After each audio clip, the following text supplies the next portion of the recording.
마가복음이라고 하는 이 책은 다른 복음서들과 좀 구별되는 특징이 한 가지가 있습니다. 마가복음, 마태복음, 그리고 또 누가복음과 요한복음, 이 복음서들 중에서 이 마가복음이라는 이 책이 다른 복음서들과 구별되는 특징이 한 가지가 있다라고 하는 겁니다. 바로 결말이 두 가지다라고 하는 거예요. 여러분 혹시 아셨습니까? 마가복음은 결말이 두 개입니다. 일반적으로는 이 마가복음의 어떤 책의 결말을 보려면 가장 마지막 페이지를 펴보면 되겠죠. 그럼 마가복음의 가장 끝 페이지를 펴보면 가장 끝절이 16장 20절에서 끝난다라고 하는 것을 알 수 있습니다. 그 구절은 이렇게 되어 있습니다. 제자들이 나가 두루 전파할세 주께서 함께 역사하사 그 따르는 표적으로 말씀을 확실히 증언하시니라. 이게 마가복음의 맨 끝입니다. 예수께서 부활하신 다음에 제자들과 만나 주시고 제일 마지막 부분에 이와 같은 이런 기록이 있다라고 하는 거죠. 그런데 여러분의 성경책을 보면 아마 그 끝절, 이 마지막 20절 끝나는 부분에 보면 이 대괄호 표시가 있을 겁니다. 이렇게 꺽쇠처럼 이렇게 쓰여져 있는 그런 기호가 하나 보일 텐데, 그 대괄호는 끝나는 대괄호고, 그럼 시작점은 어디인가 찾아서 끝에서부터 거꾸로 쭉 위로 올라가다 보면 16장 8절 끝부분, 다시 말해서 16장 9절이 시작되는 부분에 대괄호에 시작이 있다라고 하는 것을 여러분 발견하실 수 있을 겁니다. 그러니까 다시 말해서 바로 그 대괄호의 시작점부터 제일 마지막에 있는 16장 20절 맨 끝부분, 대괄호의 끝이 있는 그 부분, 거기까지가 지금 묶여 있다라고 하는 거예요. 대괄호로 묶여 있는 그런 내용이죠. 그럼 이게 무슨 표시일까요? 오래된 마가복음의 사본, 그러니까 원본은 없는 것이고 그 사본들 중에 가장 오래된 사본, 이런 사본들을 이렇게 봤을 때 오래된 사본을 보면 이 부분이 없는 경우가 많이 있다라고 하는 겁니다. 이 괄호로 쓰여져 있는 이 부분이 그냥 없는 그런 마가복음의 사본들이 발견이 됐었다라고 하는 거죠. 다시 말해서 지금은 마가복음 16장 20절이 이 책의 결말로서 익히고 있지만 아주 오래전에 어떤 시절에는 16장 20절이 아니라 16장 8절 말씀이 이 마가복음의 끝이었다라고 하는 겁니다. 제가 신학생 시절에 이걸 처음 배울 때 굉장히 이걸 흥미롭게 들었던 그런 기억이 납니다. 그러면 마가복음 16장 8절, 그 8절 말씀은 어떤 말씀이었는가? 여자들이 몹시 놀라 떨며 나와 무덤에서 도망하고 무서워하여 아무에게 아무 말도 하지 못하더라. 이게 마가복음 16장 8절 말씀입니다. 이렇게 책이 끝났었다라고 하는 겁니다. 이게 원래 옛날 이 사본에는 여기서 내용이 끝났었다라고 하는 겁니다. 좀 이상합니까?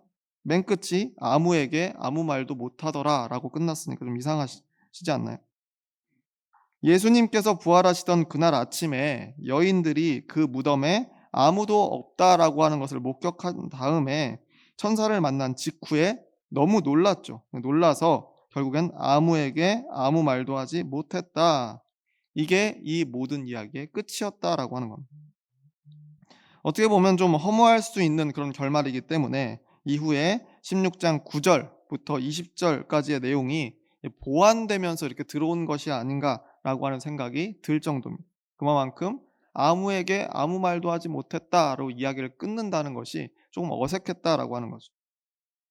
부활의 기쁨으로 만세를 부르고 당장 수많은 사람들에게 최대한 빨리 이 기쁨의 소식을 전하면서 끝내야 이게 해피엔딩이 될 텐데, 아무에게 아무 말도 못했다라고 끝나는 원래 이 결말이라고 하는 것이 좀 지금 봐도 어색하기는 합니다. 그런데 이 아무에게 아무 말도 하지 못했다라고 하는 이 헬라어 원어로 보면 굉장히 독특한 표현인데, 이 구절이 성경에 그렇게 자주 등장하는 구절이 아닙니다. 복음서 전체에는 딱 두 군데밖에 이게 등장을 하지 않아요.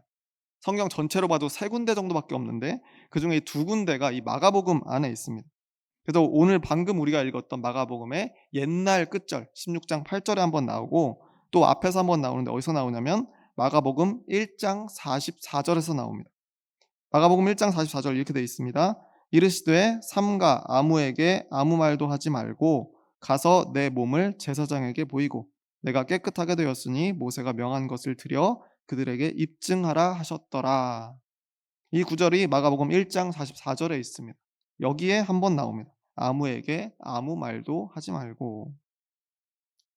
이 문장은 복음서 전체에서 공교롭게도 마가복음의 제일 이 첫 부분과 제일 마지막 부분에만 나오는 그런 표현입니다.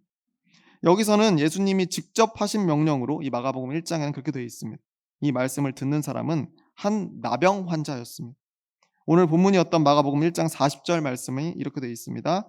한 나병 환자가 예수께 와서 꿇어 엎드려 간구하여 이르되 원하시면 저를 깨끗하게 하실 수 있나이다. 원하시면 저를 깨끗하게 하실 수 있나이다. 라고 그렇게 예수님을 찾아와서 날 좀 고쳐주십시오 라고 간청하는 거죠. 이 말이 상당히 독특한 표현 아닙니까? 이미 이 요청 자체, 원하시면 저를 깨끗하게 하실 능력이 당신에게 있습니다. 라고 하는 이 요청 자체가 예수님의 능력에 대한 확신이 이 안에 이미 담겨 있었죠. 당시의 의학 수준, 또 사회적인 상식으로 볼 때 이 나병 환자, 지금으로 말하자면 한센병이겠죠.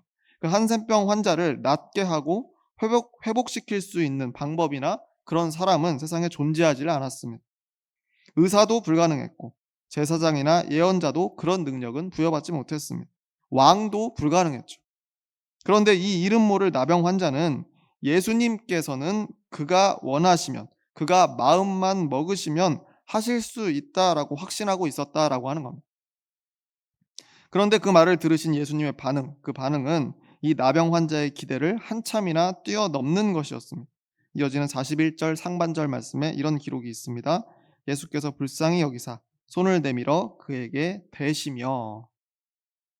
예수님께서 이 나병 환자를 불쌍히 여기는 마음을 품으시고 그를 독대하신 것만으로도 충분히 감격스러운 일이었습니다. 왜냐하면 그 누구도 나병 환자 앞에 나서려고 하는 사람이 없었기 때문에 그렇습니다. 율법에 나와 있는 겁니다. 만나면 안 된다라고 그렇게 되어 있어요. 심지어 이 본문은 마가복음 첫째 장에 나오는 말씀입니다. 예수님께서 사역을 막 시작하던 그 시점입니다. 그러면 사실은 주변에 눈치가 좀 보이지 않으셨겠어요? 처세도 알맞게 해야 되는 그런 중요한 때가 아니었겠습니까? 사역을 막 시작하던 때인데. 자신의 이미지가 처음으로 이제 사람들에게 각인되는 때인데 그때 나병 환자를 만나서 독대해서 이야기한다는 것 자체가 여러 가지 구설수를 만들 수 있는 위험한 그런 상황이었겠죠. 마치 요즘 선거를 앞둔 정치인들이 말과 행동을 굉장히 조심하지 않습니까? 그것처럼 예수님의 상황도 인간적인 지혜나 정치적인 전략으로 생각하면 이 나병 환자와는 말을 섞지 않는 것이 현명했습니다. 그런데 불쌍히 그냥 여기신 것도 모자라서 그 다음 문장에 뭐라고 되어 있습니까? 손을 내밀어 그에게 대시며라고 되어 있습니다. 상대가 지금 나병 환자예요. 한센병 환자예요. 눈 마주치는 것은 고사하고 눈에 띄기만 해도 사람들이 싫어하고 경멸하고 같은 공간에 그와 함께 있는 것 자체가 말이 안 된다라고 그렇게 생각했던 사람인데 그런 나병 환자의 육체에 손을 내밀어서 직접 대셨다라고 하는 겁니다. 나병에 걸린 환자는 당시에 부정한 사람의 대표격이었습니다. 정하지 못한 자, 깨끗하지 못한 자의 표본이 바로 나병 환자였다라고 하는, 그건 뭐 위생적으로만 이야기하는 것이 아니라 율법적으로 깨끗하지 못한 사람, 그 대표가 바로 나병 환자 아니었겠습니까? 구약성서 레위기 13장 45절 말씀과 46절 말씀에 보면 이렇게 되어 있습니다. 나병 환자는 옷을 찢고 머리를 풀며 윗입술을 가리고 외치기를 부정하다 부정하다 할 것이요 병 있는 날 동안은 늘 부정할 것이라. 그가 부정한즉 혼자 살되 진영 밖에서 살지니라. 가혹하지 않습니까? 율법에 나와 있는 거잖아요. 나병 환자는 스스로 외치며 돌아다녀야 됐는데 뭐라고 외치냐면 부정하다 부정하다라고 외치면서 돌아다녀야 됐다라고 하는 거. 얼마나 비참한 일입니까? 나는 부정하다. 부정한 사람이 지금 지나간다. 더럽고 부정한 내가 지금 지나가니까 알아서 피하시오 하면서 삶을 살아가야 됐다라고 하는 겁니다. 심지어 언제까지 그래야 됐습니까? 병 있는 날 동안 늘 그래야 됐습니다. 혼자 살되 진영 밖에서 살아라 라고 그렇게 되어 있어요. 가혹하리만큼 나병 환자를 격리시키는 것이 당시의 일반적인 상황이었다라고 하는 겁니다. 그런데도 예수님께서는 그 나병 환자를 불쌍히 여기시고 독대하신 것도 모자라서 말로 고쳐주신 것도 아니고 육체에 직접 손을 대셨다라고 하는 겁니다. 이건 굉장히 파격적인 일이었습니다. 그리고 나서 예수님의 치유 선포가 이어집니다. 41절 하반절 말씀인데 이렇게 되어 있습니다. 이르시되 내가 원하노니 깨끗함을 받으라 하시니 곧 나병이 그 사람에게서 떠나가고 깨끗하여진지라. 손을 대시고 깨끗함을 받으라 명령하시자마자 곧 나병이 떠나가고 깨끗해졌다라고 하는 겁니다. 율법에 나병 환자를 피하라고 되어 있었던 이유는 나병 자체가 매우 높은 전염성을 가지고 있다라고 그때 당시에는 믿었기 때문이기도 했습니다. 실제로는 전염성이 매우 낮죠. 그런데 그때는 다 막 금방 전염될 걸로 생각을 했기 때문에 그랬습니다. 근데 무엇보다 그냥 그뿐만이 아니라 그 병이 걸린 사람이 지닌 부정함, 죄인으로 낙인 찍힘, 그것이 누구에게나 전염될 수 있다라고 그렇게 보았기 때문에 율법에서 그들과 만나고 상종하는 것을 금지했던 겁니다. 그런데 예수님께서는 그 부정하다는 나병 환자의 육체, 부정해서 가까이에 둬서도 안 되고 만져서는 더더욱 안 되는 그 육체를 직접 손을 대셔서 고쳐주셨다라고 하는 겁니다. 원하시면 분명히 나를 고치시리라 철석같이 믿으면서 간청했던 이 나병 환자는 이 치유의 순간이 얼마나 기뻤을까 저는 생각해 봤습니다. 아무도 해줄 수 없는 일이었습니다. 어떤 의사도 그렇게 하지 못해 어떤 권력자도 자신의 병을 고쳐내지 못했습니다. 아니 가까이 다가오는 것조차도 아무도 그것을 시도하는 사람도 없었고 모두가 그것을 싫어하고 도망치던 그런 취급을 받던 사람이 나병 환자였습니다. 그런데 이 예수라고 하는 이 인물이, 이 메시아가, 이 그리스도가 나를 나병으로부터 자유롭게 해줬다는 겁니다. 구원해 주셨다라고 하는 겁니다. 그러니까 이 경험을 하면서 내 그때 분명히 더러운 몸이었는데 그 몸에 손을 대시면서 깨끗하게 해주셨다. 놀라운 사건 아닙니까? 그 사건을 경험한 다음에 이 나병 환자가 느낀 그 감격이라고 하는 것은 어마어마했겠죠. 그 감격을 느낀 다음에 그 감격을 전하고 싶지 않았겠습니까? 얼마나 이 기적을 알리고 자랑하고 싶었겠습니까? 그런데 예수님께서는 이 나병 환자를 고치신 직후에 당부하신 딱 한 가지가 있는데 그게 뭐였냐면 이어지는 43절과 44절 상반절 말씀에 이렇게 기록되어 있습니다. 곧 보내시며 엄히 경고하사 이르시되 삼가 아무에게 아무 말도 하지 말고 아무에게 아무 말도 하지 말아라. 바로 그 문제의 말씀이 드디어 등장을 합니다. 엄히 경고하사 아무에게 아무 말도 하지 말아라 라고 단 하나의 당부를 하셨는데 그게 바로 이 내용이었다는 거예요. 그럼 예수님은 왜 그러셨을까요? 전하고 싶지 않겠습니까? 내 나병을 고치신 분이 계시다. 심지어 그가 나에게 손을 대서 그것을 깨끗하게 하셨다. 내 몸을 봐라. 내가 이렇게 나음을 받지 않았느냐. 내 인생이 바뀌었다. 나는 죽어가는 인생이었는데 다시 살아났다. 얼마나 외치고 싶었겠습니까? 그런데 예수님께서는 아무에게 아무 말도 하지 말라라고 말씀하셨다는. 왜 그러셨을까? 바리새인들과 사두개인들에게 이 소문이 나면 이 소문이 귀에 들어가면 미운 털이 박힐까 봐 걱정하셔서 그랬을까? 아니면 이제 막 사역을 시작하는 시점에 너무 주목받으면 부담스러워서 그러셨을까? 아까 드린 대로 그게 걱정이었으면 애초에 나병 환자를 피하셨으면 될 일이었습니다. 그런데 그를 불쌍히 여기시고 심지어 금지되어 있던 물리적 접촉, 나병 환자의 몸에 직접 손을 대시는 행위까지 하신 이 예수님이 이제 와서 소문내지 말아라. 아무에게 아무 말도 하지 말아라. 하신 것이 도무지 앞뒤가 안 맞는 일 아니겠습니까? 그래서 성경을 이리저리 제가 찾아보다가 구약시대 선지자 학개에 대한 말씀을 만나게 됐습니다. 학개 2장 12절 상반절 말씀에 이런 기록이 있습니다. 사람이 옷자락에 거룩한 고기를 쌌는데 그 옷자락이 만일 떡에나 국에나 포도주에나 기름에나 다른 음식물에 닿았으면 그것이 성물이 되겠느냐 하라. 학개가 물음에 어떤 사람이 옷자락에 거룩한 고기를 쌌다는 거예요. 거룩한 고기 아마 제사에 쓰일 아니면 제사에 쓰이고 난 다음에 그 제물이겠죠. 그것에 어떤 이 옷자락으로 그것을 쌓아두었다라고 하는 것. 그런데 거룩한 제물을 싸고 있었던 그 옷자락이기 때문에 결국 그 옷자락도 거룩하게 되었을 것이다라고 하는 겁니다. 근데 문제는 그럼 그렇게 거룩해진 그 옷자락을 그대로 들어서 다른 일반 음식에, 다른 국에, 뭐 다른 포도주에, 기름에 닿게 하면 그러면 다른 음식들도 거룩해질 것인가? 라고 하는 질문을 여기서 하고 있는 겁니다. 다시 말해서 거룩한 고기를 쌌던 옷자락에 그 거룩한 고기, 그러니까 제물에 흔적이나 향이 묻어서 그 옷자락도 덩달아서 거룩해진 건데, 그러면 이제 그 싸고 있던 고기, 그 제물이 없다라고 할지라도 이 옷만으로 그 거룩함을 전파할 수 있는가라고 하는 물음입니다. 그랬더니 제사장들이 이렇게 대답합니다. 12절 하반절 말씀입니다. 제사장들이 대답하여 이르되 아니니라 하는지라. 간단하고 단호한 대답이죠. 아니다. 거룩해진 옷자락은 그 자체로는 다른 것을 거룩하게 할 힘이 없다라고 되어 있는 겁니다. 저는 여기서 이 옷자락이 바로 오늘 본문 속에 있는 나병 환자와 같다라고 그렇게 생각합니다.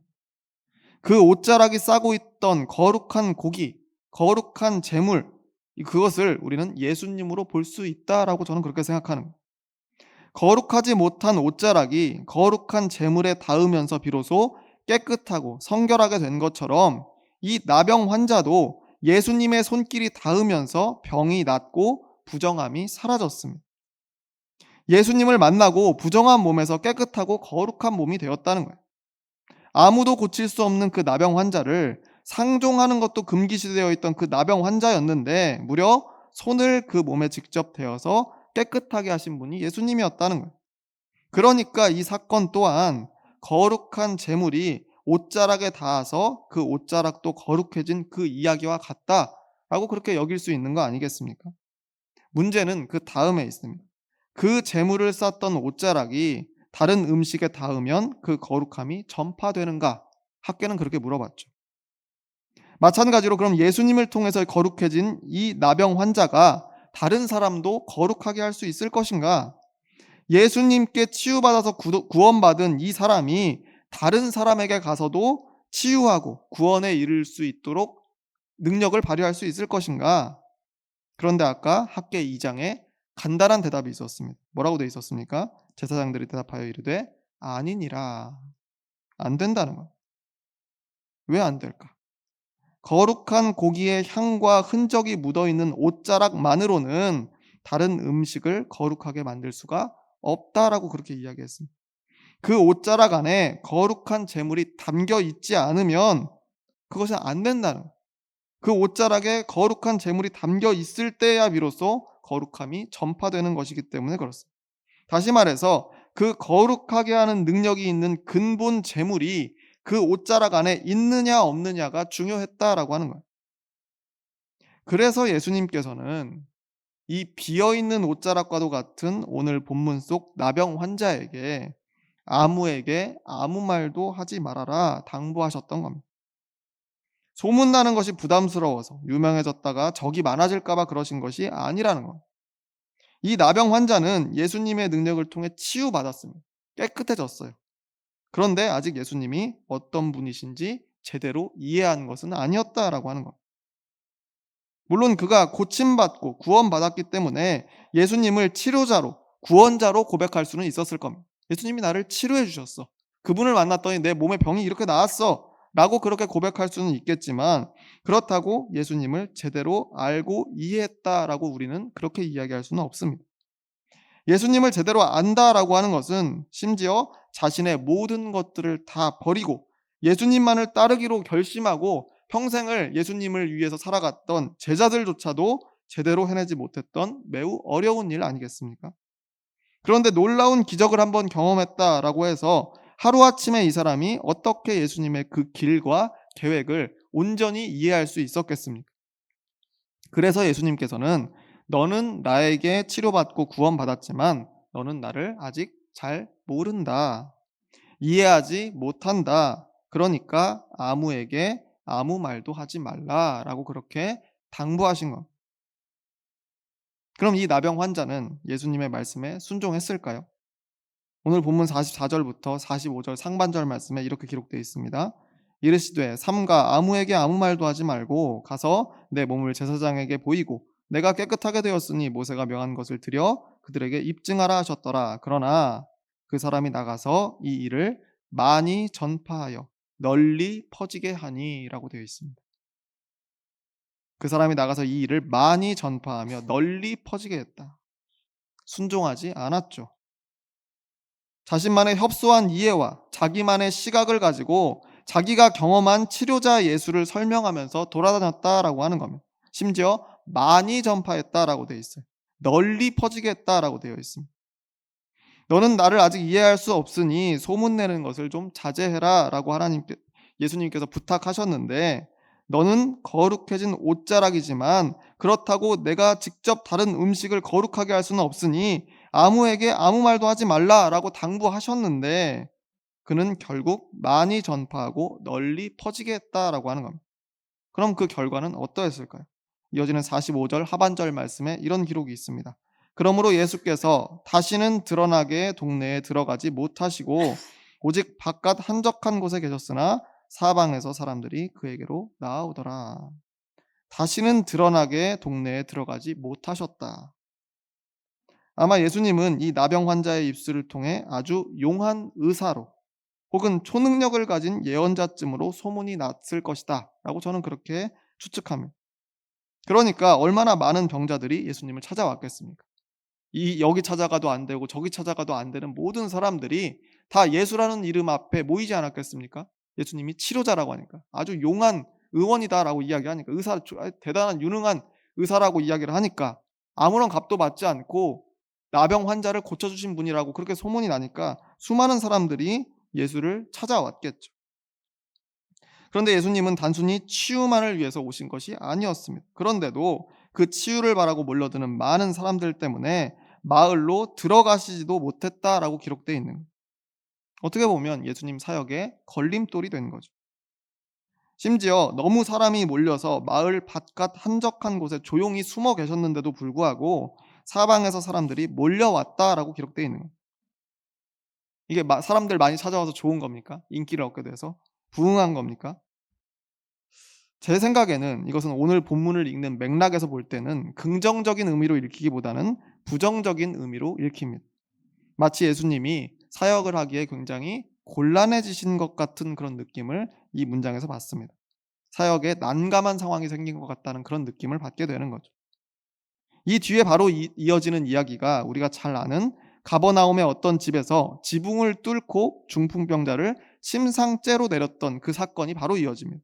마가복음 2장 3절에서 4절 말씀인데 이렇게 되어 있습니다. 사람들이 한 중풍병자를 네 사람에게 메워 가지고 예수께로 올세 무리들 때문에 예수께 데려갈 수 없으므로 그 계신 곳에 지붕을 뜯어 구멍을 내고 중풍병자가 누운 상을 달아내리니. 잘 아시는 말씀이죠. 이게 왜 지붕을 뜯었다고 되어 있습니까? 무리들 때문에 사람이 너무 많이 몰려서 지붕을 뜯을 수밖에 없었다라고 하는, 이 사건의 단초를 제공한 게 누굽니까? 바로 오늘 본문 속에 있었던 나병 환자가 널리 전파했기 때문입니다. 예수님이 치료자인 것을 널리 전파했기 때문. 또 더 뒤에 마가복음 7장에 보면 이런 구절도 있습니다.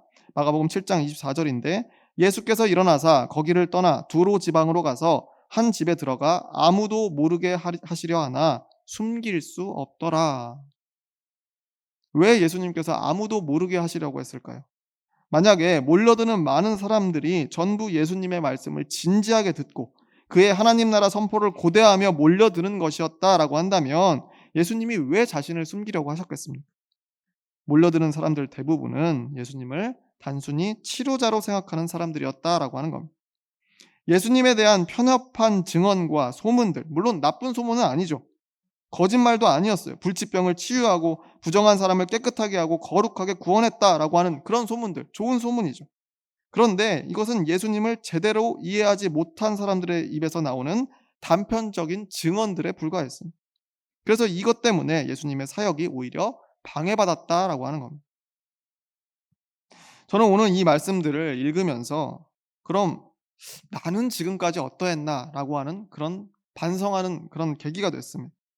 두려운 마음으로 스스로를 돌아보게 되었다라고 하는 겁니다.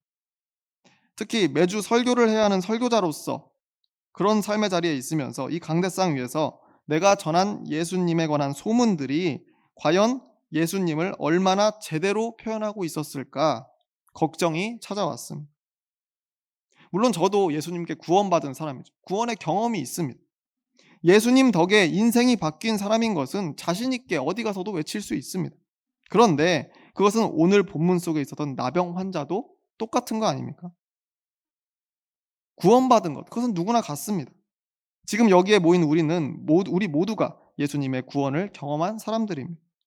그 방법과 시기는 천차만별일지라도 예수의 구원을 우리 모두는 경험했다라고 하는 겁니다. 그런데 그렇다고 해서 우리가 예수님을 제대로 이해하고 있는가? 그것은 또 다른 차원의 문제다라고 하는 겁니다. 우리는 우리의 구원 경험을 가지고 예수님을 전파하게 됩니다. 내가 예수 믿었더니 이렇게 됐어요. 예수님이 나를 이렇게 고치셨고 나를 이렇게 바꿔주셨어요. 내가 그렇게 어려운 상황이었는데 예수 믿고 교회 다녔더니 이렇게 좋아졌어요. 이런 자기 구원의 경험을 가지고 다른 이들에게 예수를 전하는 것, 그거 아름다운 거 아니겠습니까? 나도 그랬는데 이렇게 고침받았으니까 당신도 그렇게 될 수 있다고. 저기 누구 집사님도 그러셨는데 결국 그렇게 더 좋은 방향으로 풀려갔다. 그러니까 당신도 그럴 수 있다고. 예수 믿으시라고.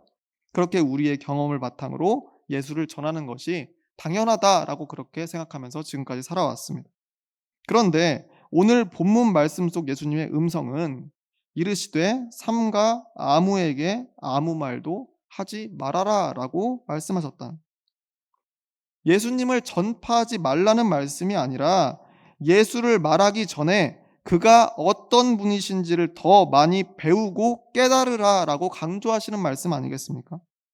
그저 내 어려움을 해결하신 분, 세상 의원이 못 고치던 내 병을 그냥 고쳐주신 분, 망해가던 내 사업을 일으켜 세워주신 분, 마치 내 삶과 내 경험의 좁디 좁은 그릇에 예수님을 구겨 담듯이 해서 급히 소문내지 말고 그분의 깊음과 넓음을 하나라도 더 이해하려고 머리를 더 싸매고 고민도 해보고 기도하면서 긴 시간 묵상도 해보고 또 이해되지 않는 말씀들과 씨름도 해보는 그런 과정 속에서 예수를 더 많이 이해해라. 그렇게 권면하시는 거 아니겠습니까? 그러고 보니까 많이 전파하며 널리 퍼지게 하는 것보다 오히려 아무에게 아무 말도 하지 못하는 것이 이 예수님을 더 깊이 이해한 사람의 자연스러운 반응일 수 있겠구나라는 생각을 해보게 됐습니다. 이 나병 환자는 많이 전파하고 널리 퍼지게 했죠. 그런데 오히려 아무에게 아무 말도 하지 못하는 것이 예수님을 더 깊이 이해한 사람들의 반응일 수 있겠다라는 그런 생각을 해봤다는 것. 예수님의 그간 모든 사역에 함께하고 죄 없는 그분이 십자가에 달려 돌아가시는 것을 눈물 흘리면서 지켜보고 마침내 부활의 그 아침에 돌무덤이 비어 있는 것을 목격했던 그 여인들이 아무에게 아무 말도 하지 못했다라고 했던 그 어색한 결말이 오히려 더 성숙한 믿음에 도달했다는 증거일 수 있겠다라는 그런 깨달음이 제게 찾아왔습니다. 우리 마지막으로 마가복음 16장 8절 말씀을 함께 읽어보면서 말씀을 마치겠습니다. 마가복음 16장 8절 말씀 한 목소리로 읽겠습니다. 시작. 여자들이 몹시 놀라 떨며 나와 무덤에서 도망하고 무서워하여 아무에게 아무 말도 하지 못하더라. 아멘. 기도하겠습니다.